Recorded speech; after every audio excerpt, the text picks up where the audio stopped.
The other thing, the purpose of today is to simply go through sort of the slides and materials for Foundation Day, which, with rare exception, is I don't want to say the most challenging, but in a way it is, in terms of the amount of content. And respectfully, and as many times as I've done this, still today, there's many people here in the United States that visible learning is brand new.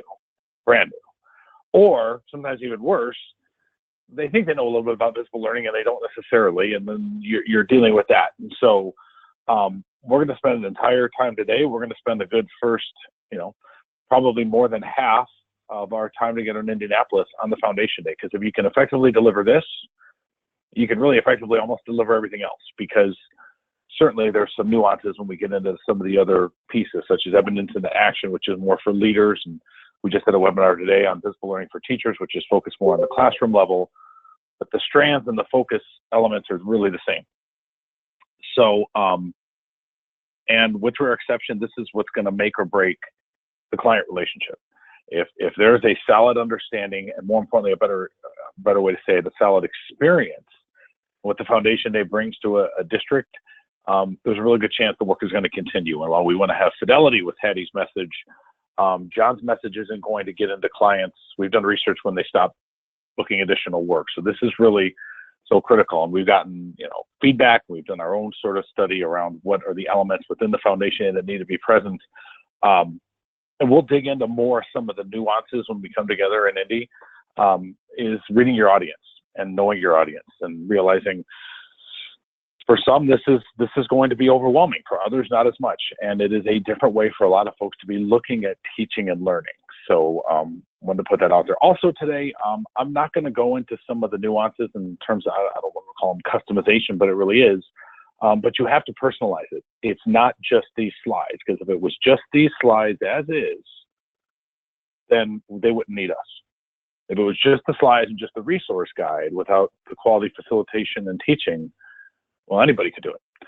And so you have to own it. You have to make it your own. And we'll talk about what is that balance between making sure there's fidelity with the message, but that you're becoming the best presenter and facilitator and advisor and coach in that room with that audience. So we're going to have just kind of the general learning intention for today, develop a deep understanding for how to deliver a Foundation Day, and then 2 success criteria to describe some of your takeaways. Hopefully you've had a chance to kind of go through the deck and some of the materials and made some notes. And share with the group some of your takeaways during the session. So like I said, I got everybody's name, I know who's on, but participation is not an option. And so I'm going to call on folks and I'm going to ask you to chime in. And I'm really just going to say that's got to be a piece of this, because it can't just be my delivering this and us not kind of coming together. So we budgeted 2 hours, honestly, especially as I know folks have busy days. If you're on the East Coast, you're having a work day. And if you're on the West Coast, you're starting your work day.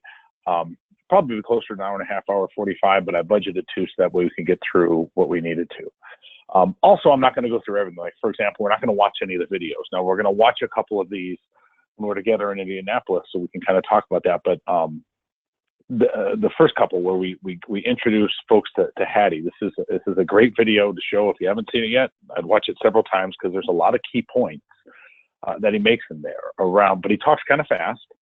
And even with subtitles, there's an accent, and that's a barrier for some.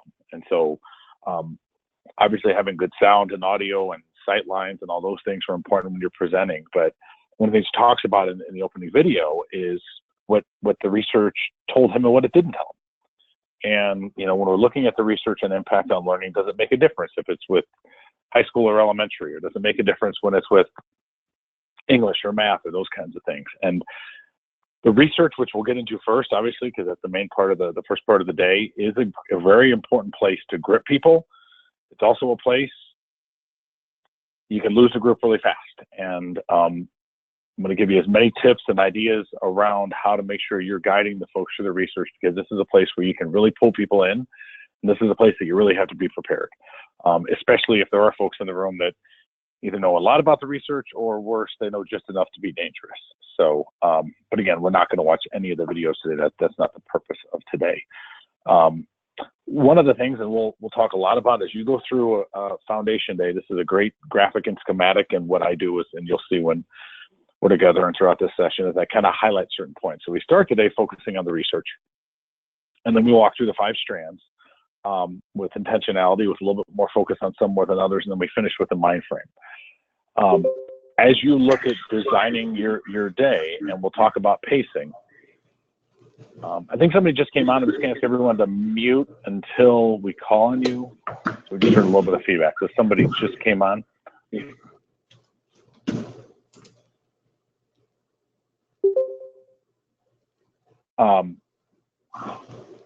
Is to budget your time and your pacing. Now, one of the things I said last Friday on the call, or last Monday, or whatever day it was, lose track of days sometimes over the holiday, is never, ever, ever go through stuff super fast. I mean, the worst thing you can do to an audience is to go through slides or material fast.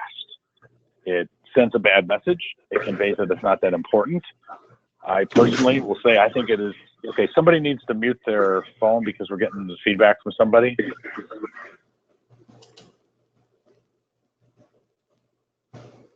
There we go.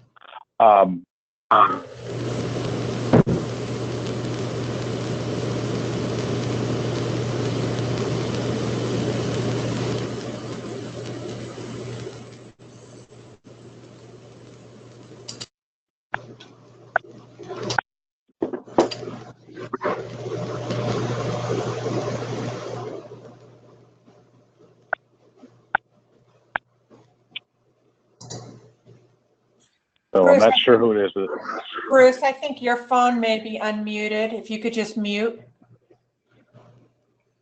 I'm trying to. Okay, great. Thank you so much. Hi, this is yeah, I was actually. Great. Thanks for joining. If you could just mute, Dave's going to be going through the slides, and then he'll be asking for feedback and maybe calling on you. So you can unmute at that point. Thank you. There we go. I think we got it. Perfect. What I was saying was, as we'll talk about this when we're in Indianapolis, about making sure that we are properly delivering the right message and having the right kind of pacing. Now, what's most important with pacing is that whatever you're delivering in the moment, I think we all know this, but probably more than any other seminar that you might have delivered before, it's critical here is that you don't get to the stage where you feel like you have to go through things fast, and that you have the ability to get through them with quality. Now, I'll share with you when we're in Indy some of the nuances and things that I've done and I do.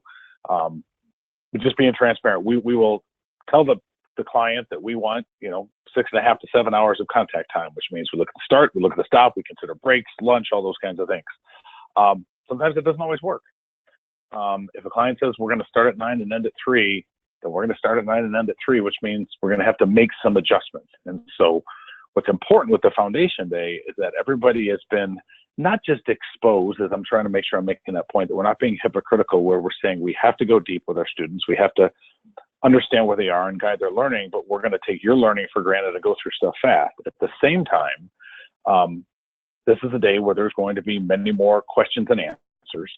It's not designed to have a takeaway in the afternoon like a lot of PD, where you get some learning in the morning and you have some action planning and you develop a product, like a common assessment and those things. The other thing to consider is that you'll have to consider when you get pulled onto an engagement is when is the next day. For example, sometimes foundation day follows or precedes the very next day with evidence and action or visible learning for teachers. So you're having 2 days back to back. That is a much different approach, because on day one, you can really push because you're going to catch them up tomorrow morning. If there's a significant gap, you really have to adjust a little bit in terms of how people process. So the other point that I want to make is as we go through, and I'm not hitting every slide today. I want everyone to know I'm kind of staying with the deck that you've gotten from Kristen. I will add a slide in or two and tell you where, but I'm pretty much staying with the deck, but I'm not going to go through every slide. When you get to the success criteria, one of the things you'll see me do is that I make sure intentionally as we go through a section to pull these back in there, to make sure that preceding what we're going to do, because one of the most important points with clarity, whether it's with students or whether it's with adults, is not just to make sure that they know what they're learning, it's to know why they're doing what they're doing. And so as you go through with the early part and you kind of speak to the success criteria, you can refer to them to the resource guide.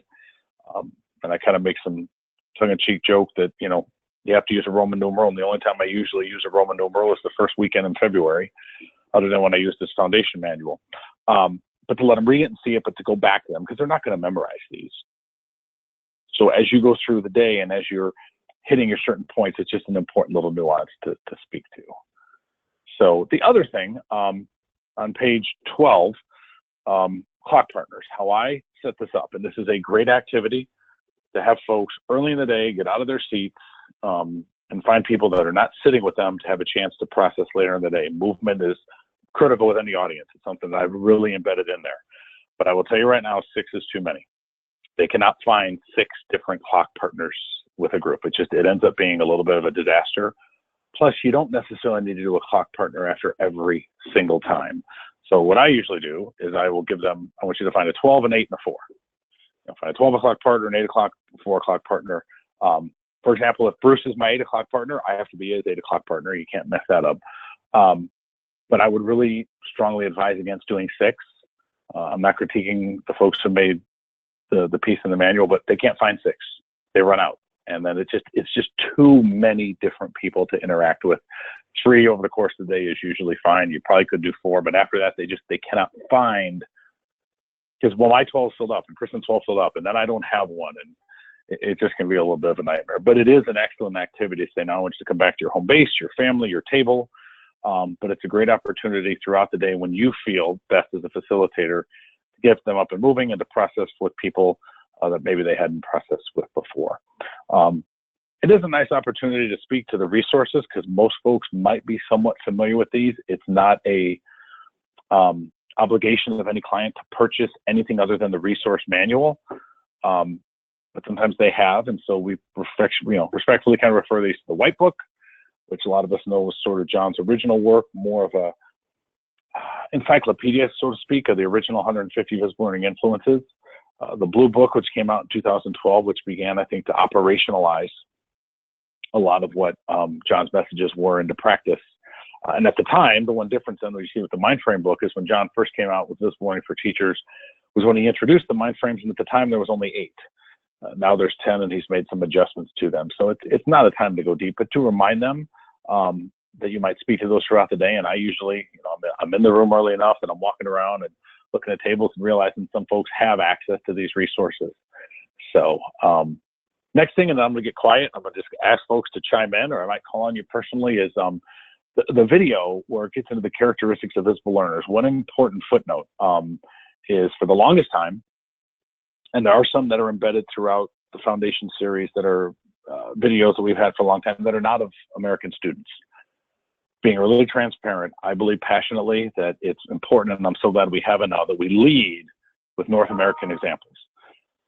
And in the video, there's really kind of 2 schools that are kind of 2 districts that are kind of highlighted. The first one is Valley View School District. It's just outside of Chicago, about 20,000 students, every color of the rainbow, every demographic, every special education need. And the kids look a lot like a lot of the kids in a lot of districts. And that's why I think it's so powerful, is to lead with that video. The other students that you see in that video are actually from Doug Fisher and Nancy Fry's charter school, which is out in San Diego. But it's a really powerful video, and it's really important to set it up, to ask folks, what do they see in the video that surprises them? How are students currently talking in their school in similar ways? And that's a way to kind of lead with the audience. There is not an expectation. In fact, the expectation should be this. Visible learning is happening, with rare exception, in every school in the world to some degree. The idea that these are only things that are only happening because you come to this session, I think is obviously misnomer that we want to convey. At the same time, is it at the level that we would want? And so to really set up the video, to give them some code hooks to put their heads on as they're watching. And there's several just little poignant parts throughout the little clips. Like, for example, there's this one little girl, as the kids are having a discussion, they're 4th graders, and she says, I respectfully agree with you, Nina. And then she pyramids off the points the girl had made. And I usually hear a couple of snickers with that one. And what I talk about is when I come back then after the video and say, I want you to process, what are the things that catch your attention? I go to that one, for example, because that particular video was taken around this time of year. It was taken first couple of weeks in December. That's highlighting probably where the teacher invested time developing kids' ability to have a discussion. Most kids don't know how to have a discussion, whether they're in 4th grade or they're in 10th grade. So the things that you see in the video what are things that, if they're not happening in your school, we would like them to have, but what are some things you could notice that are probably happening from the adults? Because our students are very often a product of what we do. We have to look at it as if we cause learning, and are we causing learning at the level that we should or we need to? So again, it's a great video, and it's a great little segue, even though it's kind of too early in the day. They're very, very different. So I wanted to pause here and just ask anybody who has any thoughts, specifically as you watch the video, anything that caught your attention, anything I've said, any nuances that are coming in. And what I would highly recommend, you have your own learning style, is you obviously see speaker's notes under the slides. Anytime I've ever gone through a new seminar or workshop, that's the first thing I do. And then over time, you kind of get it down. But to add those little comments and nuances into the speaker's notes is how I personally do it. Certainly we all have our own learning styles.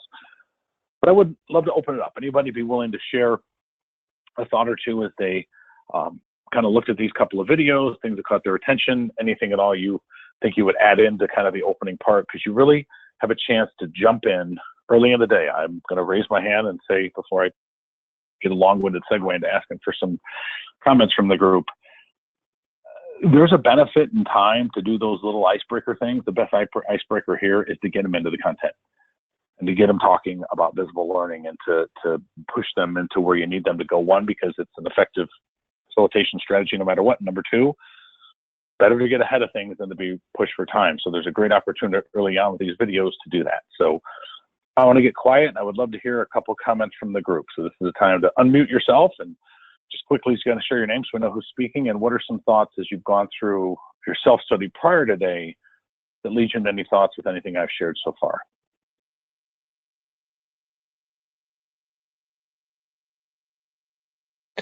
I'll go first. Hey, Dave, this is Vince from Edmonton, Alberta. And I actually just have a question about one of the things that you had said, which is obviously true, but you had said there that visible learning is kind of already happening in schools already, just not to the level to maximize, I guess, the visible learning process. So my question is, when you've introduced that to groups, have you had some resistance who people are kind of saying like, well, why am I here if it's kind of already happening, and how you would respond to that? Yeah, good question, and no, never. I mean, if anything, what I think, and I appreciate the question, Vince, what I'm trying to do there is to establish that this isn't something that is boxed and contained in these slides. The idea that there's practices, whether it would be, and we could switch out of visible learning and talk about formative assessment or PLC or RTI or any other professional development. The idea that it's completely starting from zero, you have no knowledge of this, there's nothing going on. I think it's a good way to gain some credibility with the audience, to say, listen, obviously I'm here because I have some expertise. Obviously I need to be your activator today, but I need to activate your learning that's probably already present, which by default is kind of the message John is saying. You know, the purpose of visible learning in classrooms is we need to take the learning that is already present with our students, use that as our diagnostic to kind of move forward. So the idea that the students in the video are completely different of how they're talking about learning from any of their students shouldn't be the case. At the same time, I'd be willing to bet a lot of money. You're not going to have too many folks in the group that are saying, my kids are talking about their learning at that level, and even then some. So great question, but I've never really had that pushback. I think how you craft the message is important, and obviously you would know how to do that. So really good question, but the other point that I try to highlight there is when we talk about what becomes a visible learning school, when we have all of the strands in place, when we have visible learners, and we have, I'm just going back to this slide here, when we have, you know, and obviously we haven't gotten into these yet with the audience at this stage of the game, but that we are developing visible learners that know where they're going, how they're going. We're looking at their learning. We're monitoring the impact as a teacher or leader. We're looking at what that means to have that visible teaching and leading approach in our school, which is taking the research and applying it, effective feedback. When that comes in place, we can develop visible learning schools, and no two visible learning schools are going to look the same. They could look much different, but they still have these elements in place. So again, great question, long-winded answer to a real simple one, but never a pushback at all. So I'm going to keep us pushing, and please, if you haven't. Before you Sure. move on, this is Deborah. Hello, everybody. Deborah White in Atlanta. My response to your question about the videos, especially with the students, they were so impressive when I listen to those young people talk about how they feel about learning, how they respond to learning, I rarely see that in the schools that I'm able to work with. So my question is, if someone from the audience were to ask me, at what point in the visible learning journey are those students? Is there somewhere that we could find that research? Like, is that, did that occur during year 1, year 2, year 3? In other words, how long have you seen it take to get students to that point of responding the way I saw those students respond in those videos? Sure. Good question. So those videos that you saw, that was 18 months in. But I will tell you, it doesn't take 18 months. When there is a relentless focus on making sure students are looking at learning as they should with the right disposition, which is why one of the most powerful questions that folks can walk out there the day with is, have we really asked our students what makes a good learner a good learner? Because most of the time, with rare exception, when there hasn't been an approach or focus on the dispositions of learning, the responses are very compliant. What makes a good learner? In fact, I'm going to do a school capability assessment on Wednesday in a district, and they did start some visible learning work already. They did a foundation day back in August, but rarely early on is there not a response by default that is, well, you speak when you're spoken to, you sit up straight, you raise your hand, you're quiet, and those kind of things. Those aren't good students. Those are good kids. I wish I had 3 more in my own house. So that reminder that it doesn't necessarily take even 18 months. But the only reason why students are speaking to those level in those videos is because of what the adults are doing. So with your exception, and I appreciate the question, Deborah, I think what we want to convey to the group is, if that's what you want to see with your students, what are you going to be doing tomorrow as an individual teacher and also as a staff to build that? And then, a nuance or a thought is, as you get into the visible learner section, which we will hear today, is to guide them a little bit on, do we as the adults have a shared understanding of what quality learner traits are? I actually wrote, it's on Corwin Connect, a 2-part post a couple of years ago on developing that shared language of learning around the dispositions. In one of the middle schools in that district that you saw, one of the things they had to do was, once they as a staff developed their 5 or 6 traits, had to have some real hard, honest conversations with just the adults. That number one, when you develop your characteristics of what an effective learner is in your school, that doesn't mean those are ones that are only between the ages of 11 and 15. If we really say these are what good learners are doing, well, then it applies to all of us. And then what does that look like in our classrooms? And so what they did at this middle school is they said, all right, here's our 5 or 6 learner traits as a math department, science, English. How would we look at that being lived out? What would that look like? What would be some examples and non-examples? And that's just a suggestion or a thought on how, if folks see that, how you could build that. And certainly that same concept goes down to the elementary level, where it is a little bit different at the kindergarten and first grade level to some degree, just because of, and I don't want to say developmentally appropriate, that's not all what I'm saying. It's got nothing to do with it. It just has to do with the fact that where students come in at a readiness level could be different, and they are brand new. But maybe you put the 2nd and 3rd, or the 2nd, 3rd, and 4th, or the 4th and 5th grade teachers together and say, what would these traits really look like if they were beginning to live out in our school? So first we have to establish what they are as a staff, but then also develop that shared understanding. So really, really good question. We get into this section, and again, this is where it's not going fast, but there's some really good opportunities to guide the group, and you might see some of this in the speaker's notes. But I asked them to share some innovations that have come into the profession since they started, and I stress with, these are not innovations that we had to plug in. Sometimes I get them going. I'm like, so PLCs, and then I hear someone say RTI, and I'm like, keep them coming. Eventually, they just throw them all out at me. And every once in a while, this is just sort of a Davism. Someone will say, open concept classrooms, and I will say, I want to know what idiot thought it was a good idea one day that we would let 7th graders see their peers while someone else is trying to teach them science from one class to another, because I dealt with that as a middle school teacher. The point is, there's all these innovations that have come across our profession, and Hattie's challenge to us is, what's our evidence that any of them actually worked?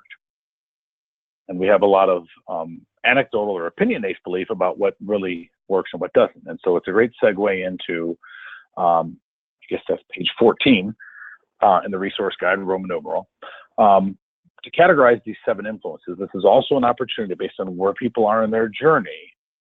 If they're brand new to visible learning, it's not that big of a deal. But if they've had visible learning experience before, or they looked at the original 138 and then 150 that were ranked, this is an opportunity to guide them out of the ranking of why John did. And so we asked them to rank them based on considerably moves achievement, accelerates achievement, has a positive impact, has a significant or a small impact, has a negative impact. Just ask them to rank them. And we walk through a couple of the additional slides around like what works best.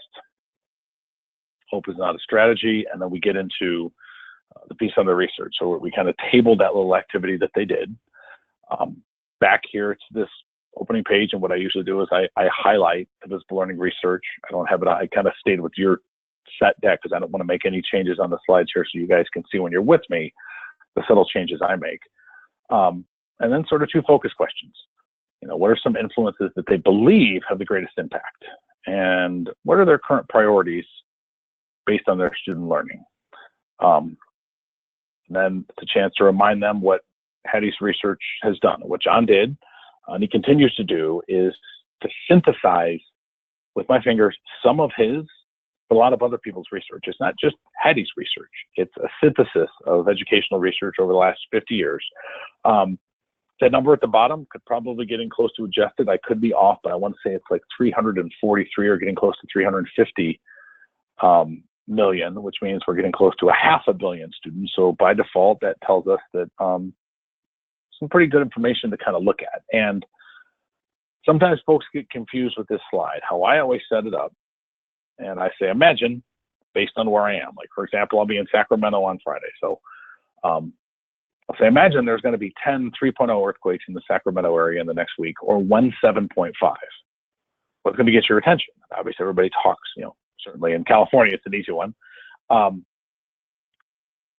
kind of understand that, you know, a 7.5 is going to have a much significant impact compared to 10 3s who don't add them up. And so that's what Hattie is always saying, is that it's the level of impact that we want to make sure folks are looking at. And then, again, this is based on where your audience is, but I would say with rare exception, it's important to go a little bit methodically slow early on. And that's when they look at page 3 in the resource guide on his barometer of influence. And there's a couple of things that have held true from day one since Hattie has done this original meta-analysis and continues to do. And the first thing is that 0.4 is going to hold true.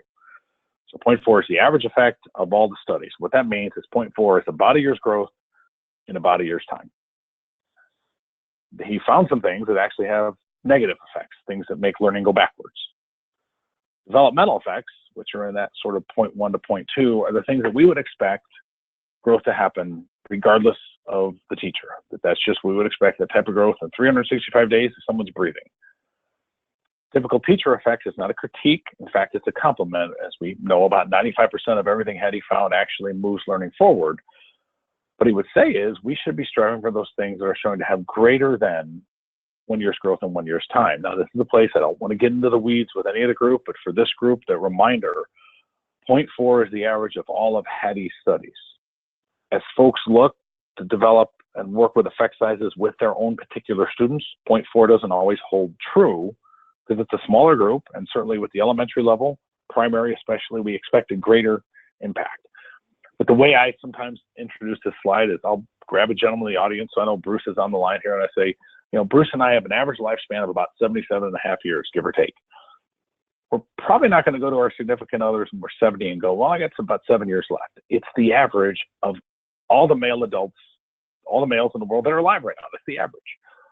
But obviously, any one individual, that number doesn't necessarily by default hold true because of family history and genetics and all those other things. So it's just a way to sort of get their arms around what the research kind of tells them.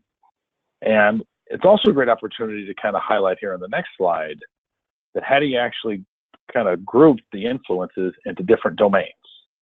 Things that are influenced specifically by the student, by the curricular, the plan that the school has in place, the home life, the school, the classroom structure itself, the teacher, and then different levels of strategy. So when we talk about Hattie's influences, it's not the same, as we all know, but some of the audience might not.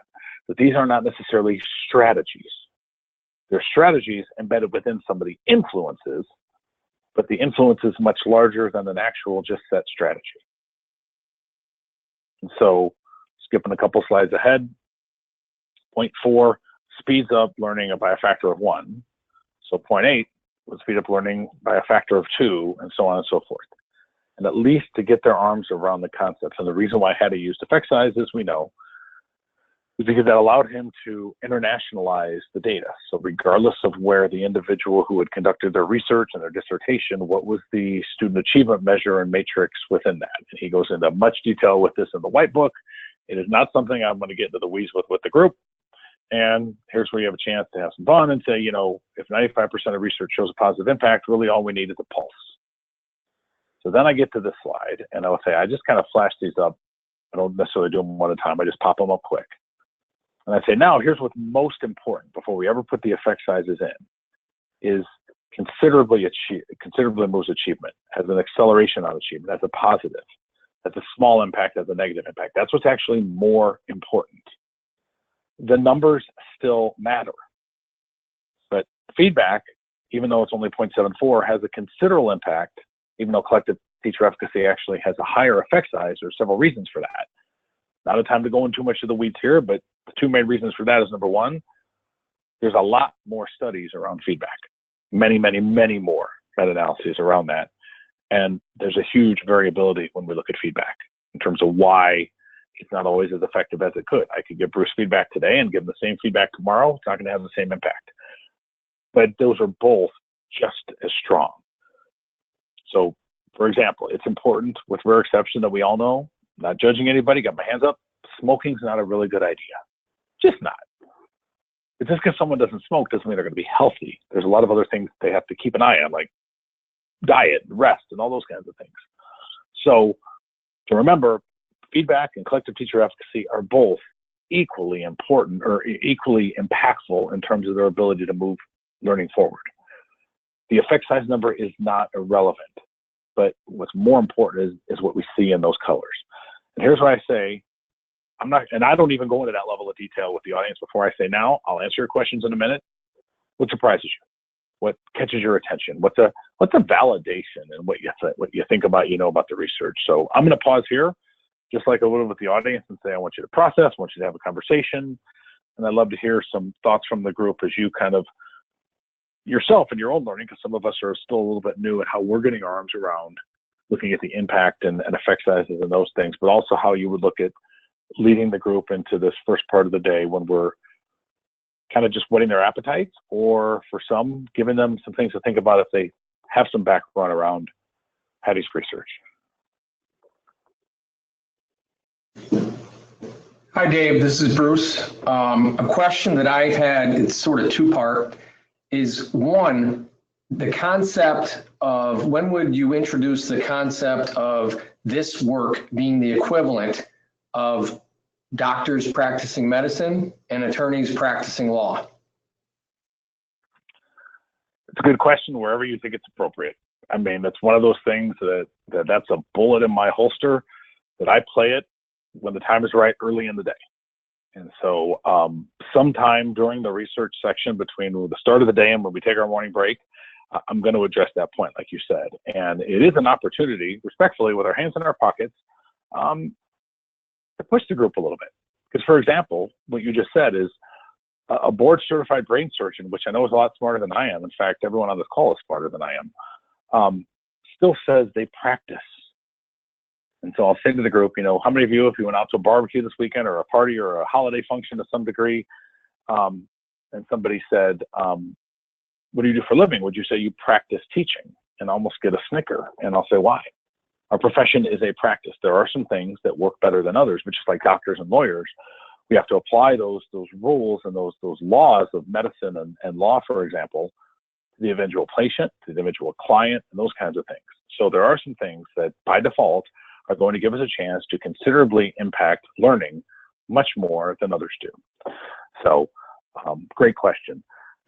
Every once in a while. The second part, I'm sorry, Dave, if I could just add the second part to it. As part of that practice with the multiple phases of the work that Hattie's done, answering the question how some of the effect sizes have changed over time. And to me, that's through the practice of it, but what would be a good reply to that. Yeah, good question. And we're going to do a whole activity. I'm going to respond quickly to that. We're going to do a whole activity on that one when we're together in Indianapolis. So, and here's the thing: if somebody comes with you with that question in an audience, that's a good thing. With their kind of like a student, they've done a little bit of their background knowledge. They know a little bit about the research. They took the time to learn about it, and they might know just enough to be dangerous. So the reasons why some of the influences have changed. For example, teacher-student relationships a few years ago was 0.72, I believe. Now it's 0.52. That is not to say that teacher-student relationships is having less of an effect. It's still above the 0.4, and it still has the ability to accelerate learning. John Almarode, some of you know him, brilliant author, presenter, professor at James Madison, and just an amazing human being. I love John to death. His response to that is so much stronger than mine is, but I'm going to try and capture what John talks about. And one of the reasons, and I did see the comment, we will talk about moderating factors. I'm not going to go there yet. Don, you chimed up on that. It's a good point. Is that in the last, half decade and probably continuing, Hattie's research is the gold standard in education now. And there are a lot of, non-tenured professors that have to kick out research. Well, once you become tenured, you can do much longer studies and dissertations and those kinds of things. So sometimes there's been more studies added, and for example, teacher-student relationships that weren't done effectively certainly had moderating effects, like I'll speak to in a minute. But what is more important, and again, Bruce, thanks for the question, and not to get in the weeds here yet, is they've moved for a couple of reasons. One, just because when there's more studies involved, like for example, feedback. Actually, this slide is incorrect. In fact, I need to make that change. I just noticed that. Kristen sent me this deck this morning. Feedback is actually 0.66. And so one of the things, what I did is I've kind of got my own deck that I've adjusted and adapted when I moved it from PowerPoint to Keynote. There we go, moving that one back there. So that'll be something we'll talk about, how you make sure that, that's kind of a big one. I'll raise my hand that I screwed up on that one, that we have the accurate, most updated versions. John's going to do that, I believe, every 6 months. Part of the reason why feedback went down was there are a few more studies, but just the variability in it. And in the Impact Series Day on feedback, there's a great video from John and Shirley Clark where they talk about one of the mistakes in the research for a long time with the academic side of it, which is where Hattie lives, is to focus on giving a feedback and not monitoring the receiving of it and the feedback from teacher back to student. So a couple other points here. I'm not going to go into teacher-student relationships because I'm going to talk about that one with the group. Hey, Dave. Yep. Really quick. Sorry, this is Ryan. Question for you. So, right, John is collecting more and more evidence, and obviously the effect sizes are changing. When will the 0.4 change, right? Because he started at 1,500, now he's at 2,000. Is there ever going to be a moment when he has so many studies that he has to go back through and say, hey, the average isn't 0.4 anymore? Or is that something basically, that's why I'm kind of just wondering, when you collect this much evidence, is that going to change? So here's the thing, and a lot of you who know me know this one, how bad it hurts. The Colts have a better chance to make the playoffs and win the division than that ever happening in our lifetime. If anything, the 0.4 is held even more true over time. Just like I mentioned earlier, for example, Ryan, you would be in this with Bruce and I, and any other gentleman on the call, our average lifespan is about 77.5 years. That ain't going to change much. It's just not. Could it change by, a month or two or something? Maybe, but catastrophically, something really big would have to happen for that lifespan to change. So if anything, the 0.4 is going to hold even more true. So, and as Hattie's updating his research, if anything, a lot of them are staying very, very similar. There are some that are changing for the reasons we spoke to, but not to the point that it should shift us away to think, all of a sudden homework has had this. Most things have not changed. The numbers have shifted a little bit, but what's more important now, which was much different when he first started, was what we see with the colors here, which was the potential for impact on learning. If anything, those have gotten even more stronger. So the 0.4 probably isn't going to change. I would let John speak to that if he was here, because he would know with his massive computer that he has, it's calculating it. If anything, from what I've heard in my conversations with them and his walks with us, the 0.4 is actually held even more true. So one other footnote here, and depending on how the audience goes, you got to read them a little bit. It's no different than a classroom. we all know we've been in classrooms where we got caught in the weeds and there was some discussion and we got off track and we went, gosh, I got in the weeds with them. But there's also an opportunity with any group to go, this is a teachable moment. You cannot get away from a good teachable moment. And if you have an audience that they're in it in a way that you feel the questions are helping you lead later, you can accelerate later if you need to spend a little bit more time. But I will tell you, I know some folks who got destroyed because they kept saying, you know, I'm not going to get to that. I got to get through stuff. There's a balance there to go, you know, that's a good question. We're going to come back to it. Maybe we can, you got to use your own discretion, but there is that opportunity. Just like now, Bruce, Ryan, a few others have chimed in some good points. So before we dig into a few of these, it's important to remember, like, for example, individualized instruction. That is its own study by itself with nothing else. Teacher-student relationship, that's its own study by itself with nothing else. Just like I just said, smoking, exercise, drinking water, blah, blah, blah. So individualized instruction, because people say, you know, I don't agree with that. And then there's a chance of, okay, well, let's pause for a second. Just putting kids in groups and giving them individualized instruction by default has not shown to have an effect size that's high if we're not considering what happens in the individualized instruction. So, and what I'll say is to someone now, I'm sure in your class that when you put kids into groups, you're giving them what they actually need because you assessed and provided proper feedback and the right amount of challenge, and you build a relationship with them and all those things. So these influences interact with each other in a classroom. John's main message is we can't say because I individualize instruction, we're going to get a huge gain. Can't even say just because I give feedback, I mean, we're going to get a big gain. And then another one, student control over learning, because sometimes folks miss, and this is a great place to guide them into the MetaX website, not in this moment, as a footnote. I do not ever advise anyone to show them some of the places where they can really dig into the research during the day, or you're going to have people on laptops all day long not paying attention to you. It's a good thing if they're interested, but I would just be cautious of that point. But for example, student control over learning is not individualized instruction and all those things that we think about, those individualized learning, personalized learning. How I kind of describe student control over learning is there's one that I don't have it in front of me, but student ownership, I believe, is pretty much closer to 0.64. It might even be closer to 0.8. I need to look it up. So somebody does, super. You get a free prize when you come to Indy. I'll have Kristen buy you a drink. But student ownership is much higher than student control. And the metaphor I use is when we're having dinner here with my three boys, I say, would you like peas, carrots, or green beans? I'm going to give them ownership of the vegetable they eat. I'm not going to say, what do you guys want to eat? Because they'll say brownies. Asking students, what do you want to learn about, is student control. That's not what we want. I'm going to guide you through some things on quadratics or in genetics. How do you think you could demonstrate that to me? That's ownership. So ownership and control are not the same. And when you guide it just a little bit, it almost makes folks go, that makes sense. I mean, most things that we will go through in the research really make just good common sense. So also, just as a footnote, as I guide through, sometimes I don't necessarily show every one of these slides. They're in the manual. It's important to kind of say, I'm going to go through some influences that are a little bit on the lower end, and we'll get into some of the higher end ones over the course of the section. One that I do speak to, and again, I'll share with you some of the additional slides that I bring in, for example, is mobility. Mobility has an effect size of -0.3.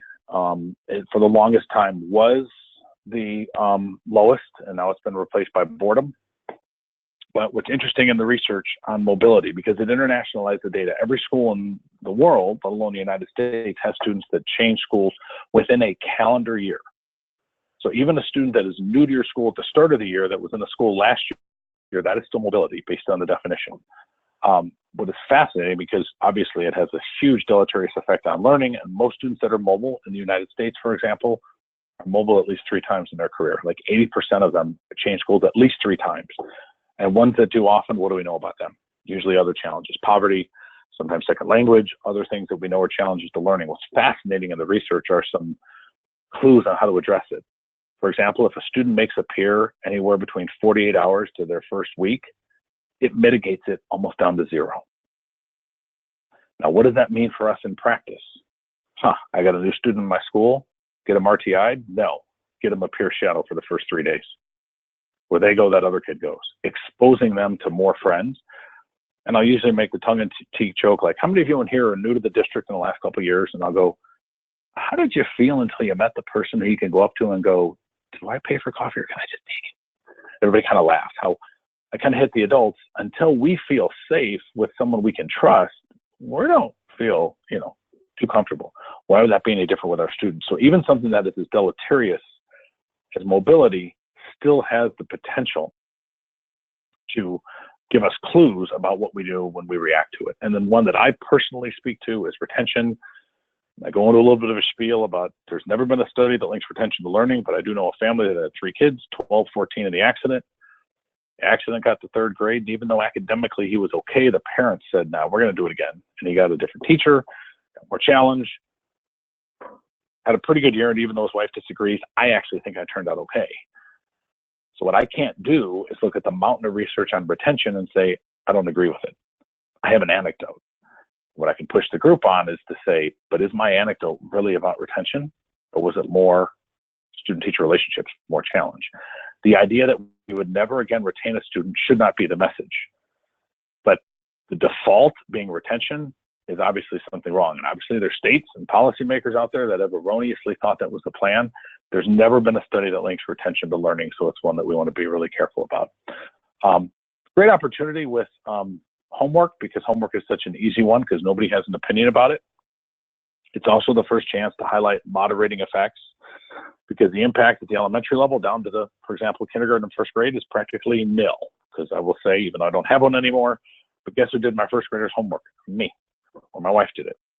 And so what we can't do is link it to learning. Now, that doesn't mean that it's not a way to get Jacob into a good habit, but it's a great opportunity to push folks to go, why are we giving homework? What's the purpose, the intent?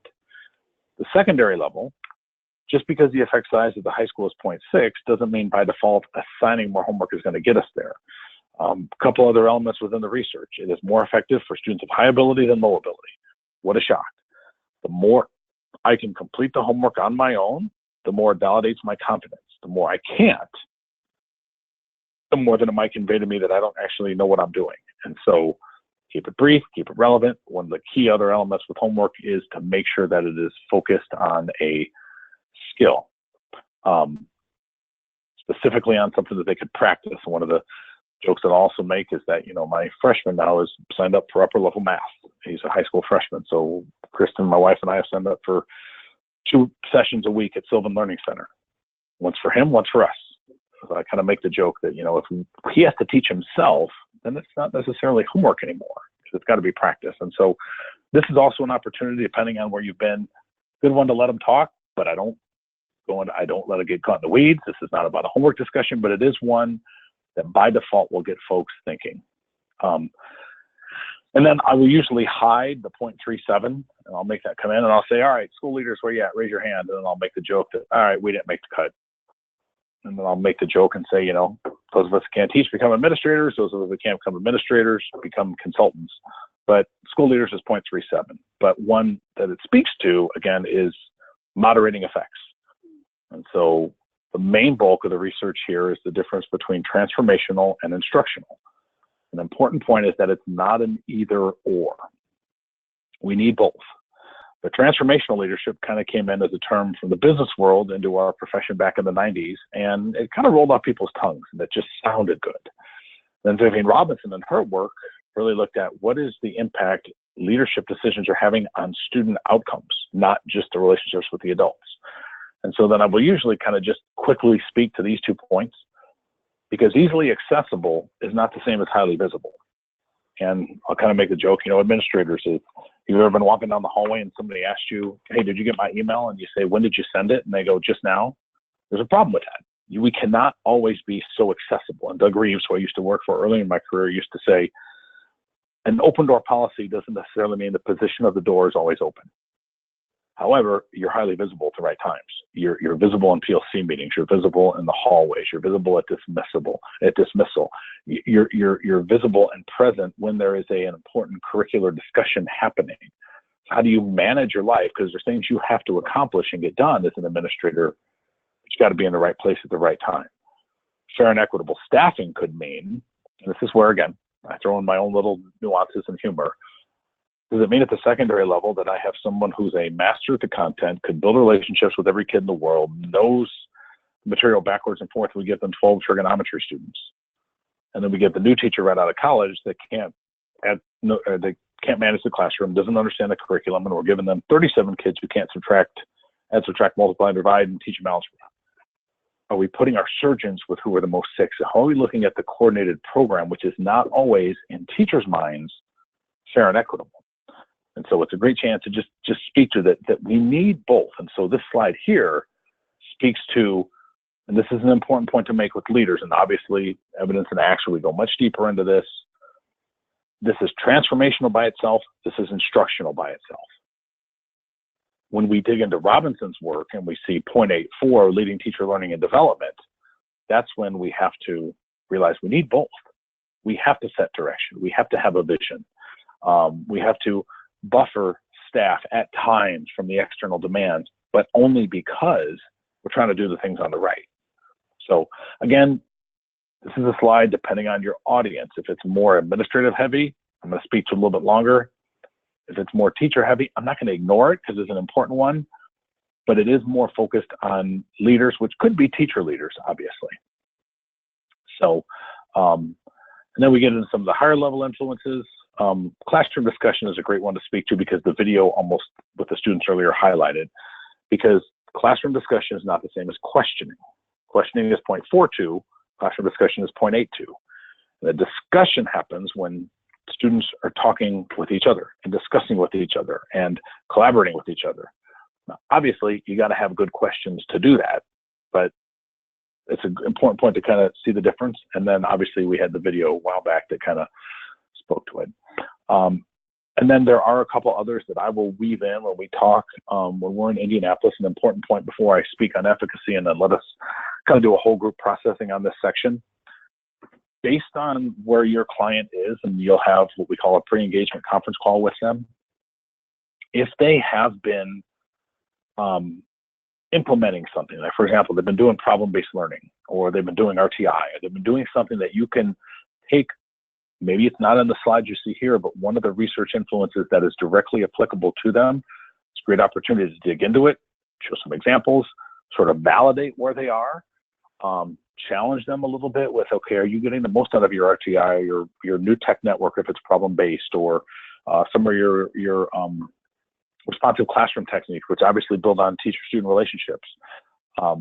So it is important to me do that level of customization. And we'll talk about that when we're together in Indianapolis. But collective efficacy, and again, there's a great clip that usually I will embed here from John about what it means, because it is not rah-rah thinking.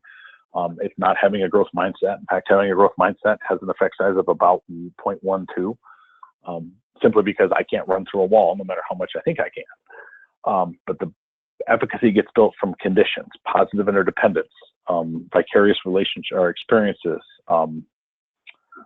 mastery learning experience, so teachers can get really good at things. And it doesn't just happen because we put people in a room necessarily. And so it's one to speak to briefly, but then final couple points.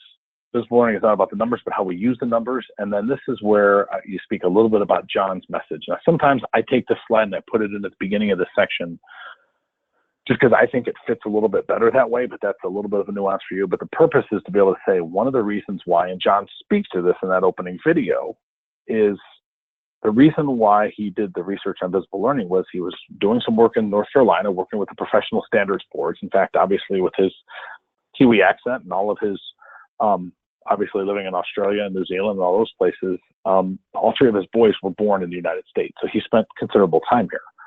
But he kept hearing, this works best, that works best. And his challenge of people is, that can't be true. Not everything can work the best. Some things have to work better than others. So last thing, and then I want to get you some back and forth dialogue. This is an important point. This is the reflection slide that comes pretty much at the end of each section. Respectfully, this is where I think you need to customize. So what I do, depending on what clock, and to me, this is a great time to get them out of their seats. At the end of each section, I will take what's here and just simply customize it. This was a group I had the other day because of where they were in their journey. I could tell the research was going to challenge them. So I said, I want you to tell me 2 things about the research that challenged you. So getting them out of their seats or giving them a very focused table discussion is important at this time.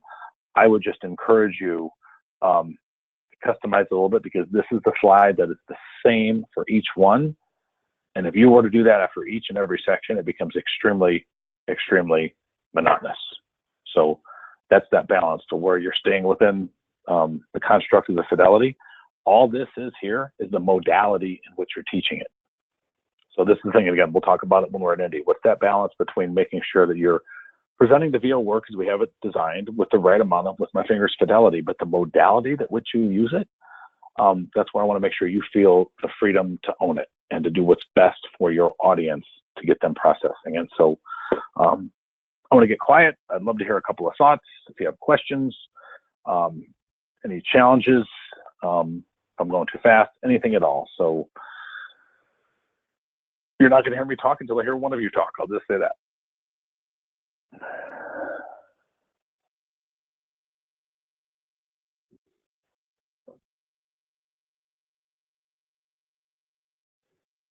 Hey everyone, this is Yana. Can you guys hear me?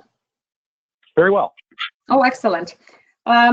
Thanks, Dave. A lot of really important insights. I'm thinking about a couple of things. First of all, I really appreciate the fact that it's not a package deal, that we can customize it, given that we keep the fidelity of the presentation and the message, obviously. So that's great. I also like the idea of the changing of partners and only sticking to 3. I also found that for them to have that many partners at the beginning, it's a lot of thinking about where you need to be in the room to find that partner, as opposed to leaving kind of your brain free for the actual learning. One of the things that I was thinking about is the questions around effect size and the calculations. That's something that I've had a lot of questions in just kind of work that I'm doing, and I'm not really sure how to explain that really well. And I'm wondering if you can go into the effect size. So that was one of my questions in terms of the calculation piece. And the other one, I'm just going to throw that one out. Looking at Hattie's work for a number of years now, the 3 questions that he talks about: where am I going, how am I going, and where to next. Sometimes I see it as the second question as how I'm doing. And I wonder if there is a difference or it's just a different wording, or what's the story on that? And I'm not sure if anybody else has seen it that way. Thank you so much. So I'm going to address your questions backwards. So we're talking semantics. How am I doing? How am I going? Same thing. So it's monitoring where I am so I can determine my next learning step.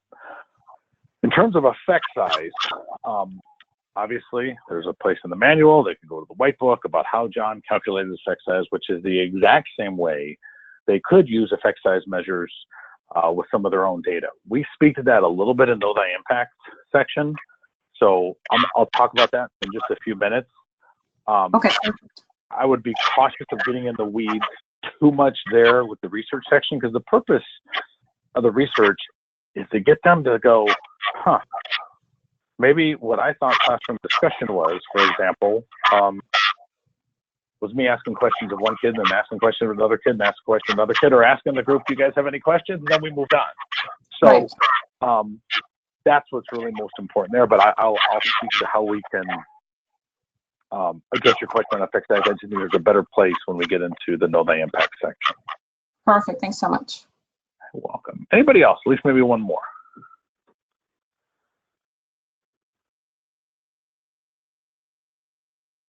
Hi, this is Aaliyah in Atlanta. I'm looking at the fact that we know we're focused on the 250 plus influences. Have you in the past ever, or has John ever called them strategies? And is that something, some verbiage that we want to stray away from? I know it can be a little thing, but for school, it can probably be a big thing. Yeah, it's a great question. These are not strategies. Right. This is really, really important, because for any one of his influences, there was a meta-analysis. And the only way you can have a meta-analysis is if you have a lot of studies. Mm-hmm. So within those, there are always multiple strategies. And I think this is probably more of a North American nuance that I think it's important to address, because I do think we still have some folks that, and that's with a smirk on my face, that with my fingers did Marzano and looked at strategies that way. Of course. We definitely want to address these as influences. And, for example, and again, I didn't get into some of the nuances that I'll be happy to share when we come together in Indy. What the purpose of today was I wanted you to walk through the material with me once with a very tight fidelity of the actual specific slides and resource guide. And I'll show you some ways that I weave in some strategies that are embedded, for example, in some of the influences that obviously that's a strategy that would support teacher-student relationships, as is that one, as is that one, as is that one. Not any one of them is by default going to be the perfect one, but they all fall under that other influence. So I would definitely shy away and actually, even to the point, address it with a group. Guys, we're not talking strategies, we're talking influences. I think that's a very important nuance, because no one's going to say, here's the one thing I'm going to do, and I'm going to get 0.39 or 1.39 or Exactly. whatever that is. Because we kind of like a canned approach. Yeah, we like a canned approach. Like, if I do this strategy, then I will see these results. I just know in the 2 districts I've been in, that's been, you know, the holy grail. You're looking for those things, or that one thing that gives me that 0.4 impact. I can just see people really kind of misaligning the purpose of this. So I just wanted to make sure I kind of pointed that out to see how we could address that as we go forward. Absolutely. And if anything, it's a great chance to, because I'm getting a little bit ahead of myself, just looking at time, and just sometimes rushing just a tad, that one of John's findings was there is no silver bullet. And if there was, we would have found it. And if we could have figured it out by now to say, here's exactly what you do if you want to get this impact all the time, every time, no matter what, whoever figured it out would be on their yacht. So it is never going to be just any one thing. But obviously, just like in the practices Bruce said of law or the practice of medicine, there are some things that give us that opportunity to go deeper. So I am going to push us into this next section. And if anything, this is the place where, especially on a foundation day that is, I don't know how to word it, more teacher heavy. For example, if you're doing it with an entire staff, you have a perfect opportunity to be practical here. This is a place, with rare exception, that we can push the group. Now, I'm going to stick with just the basic 5 or 6 slides that are here. I will show you some other ones that I build in here, because there is a great opportunity to give people some code hooks to put their hat on, especially if we are not doing back-to-back days. If you're doing a foundation day, like, for example, I had a group in August that I was not going back until February. It was critical that I gave them a little bit more meat in some places, or else they would have gone, well, I don't know what visible learning is. So another group, I have back-to-back days. I'm going to push pretty hard on day 1, because I can catch you up on day 2 and give you more of some of the, so it is an important point to remember that there's a balance, but this is the whole reason where the visible learning work comes to life, is when we see it through our learners. And so I do something very similar to this slide, where I just highlight and say, okay, we talked about the research, now we're getting into the visible learner. Great chance to give them a chance to do a quick reflection. And again, you'll have your own nuances or things you do to bring the group back. If you're giving them 2 minutes to talk or 5 minutes to talk, you got to have those little things. I've got many in my toolbox, but you got to work what's best for you. But it is a chance to go, if you ask your students what makes a good learner or a good learner, what would they say? And would they respond the way we want?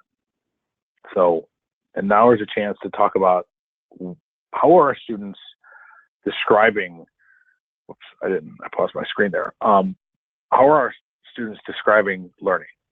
And are they realizing that they live out the dispositions? When they think about how they're progressing in their learning. So another short clip, but a great one, as I mentioned earlier, to go, what are you seeing in this clip that is similar or different with the students in your classroom? Then on page 16 is a chance to talk about what we describe as the visible learner donut. And what I do, I use Keynote. So those of you that are a Mac person know what that means. It's just a PowerPoint version in Mac, but I'm able to do some little nuances with this slide where I make it really big in each section, and I speak to each section methodically. Not, I'm going to give it a few minutes. I'm not going to spend all day on it, but to kind of realize that this is sort of the schematic that really ties so much of John's work together, and so much of the visible learning work together. And we can see some of the strands like feedback and visible learning and teaching and leading and being assessment capable, and they all interact and they all connect together. But it's an easy schematic for me or any of you as the presenter who understand it versus a teacher that has never ever seen this. has never even heard of or thought of will, skill, or thrill, who has never heard the term assessment capability. If there is one term that I would say sometimes confuses or just causes some disconnect, is assessment capable, because they immediately, like the kids do, think assessment means test. So does this mean we're making them ready to take a test? I've seen that happen as recent as a couple weeks ago. So you have to really speak to these terms and not assume understanding. Disposition is a term that is not necessarily unanimously understood by the adults in the room. And so you really have to dig into it a little bit. And again, we're going to come back to it. It's embedded through all the work. It's embedded through all the impact series work, like feedback and those other ones. But it is a chance to get them to think about and reflect. Now, again, not too long. But then again, I will go in and the section that you see here on the slides only breaks down one of the four. I will speak to all four because I think it's important. And I think it's, again, the places I said before, with rare exception, Stephen Covey says that at the end of the day, the front line produces the bottom line in any organization. Well, Hattie's research tells us that the most important impact in a school, in a classroom, with our learners is the teacher. So if we don't live there more, I think we're missing an important point. So as a teacher, and this is a great place where you can plant some quick nuggets and you're giving them some quick takeaways and some quick possible action items that they can take back to their classrooms the very next day, regardless of whether or not they're going to be with you or not. So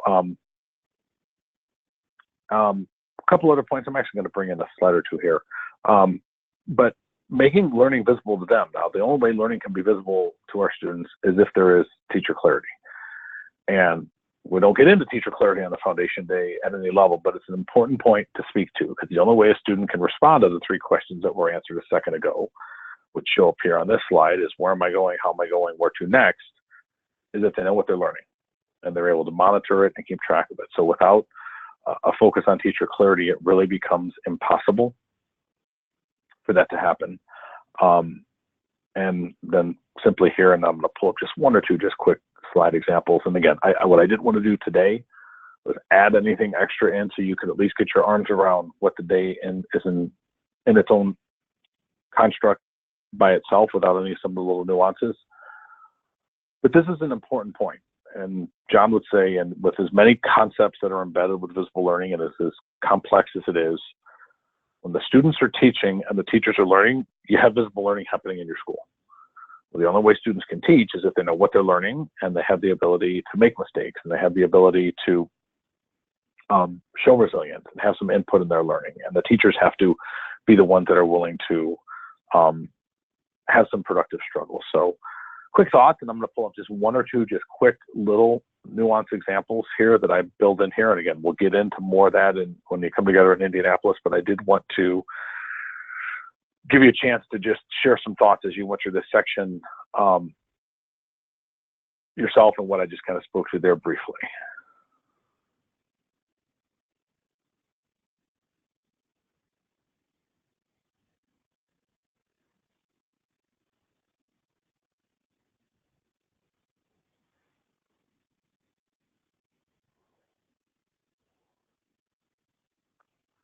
That was code for a little bit of audience participation, if we could get some. Hi, it's Dawn here. I think one piece of this work that when it comes alive is when you see student voice as examples of evidence. So if you can kind of implant the notion that from what you've seen from these videos, how would you gather evidence in your school to see how close to being a visible learner most of your students are? That makes sense. Absolutely. It does. Excellent. And let me just pull up here while you were saying that. Just pull up just a couple, just quick. And what I don't want anyone to feel is the need to digest any of these extra little elements. But just like you were saying, Don, we have to make sure I capture your wording. We have to give them an example for what it would look like if these things were beginning to happen in your school. So for example, this is a middle school that I was working with that was focusing as they began their visible learning journey on some teacher clarity. And so what you see next to the month with a number of students that were just asked a simple question: what are you learning, and how do you know if you learned it? You see there next to the month with the number of students that were asked. The first column, and please don't try and add the numbers up. They don't necessarily add up going across, so that's not the point of the slide, is the first column that they could articulate the learning target. So what you see is they had done really no work. And once they started emphasizing teacher clarity, you started to see some nice gains. You know, with your exception, from August through September, through January, into February, students had a clue of what they were learning. We see on the far right-hand side, though, was they also monitored students that were giving a compliance-based answer.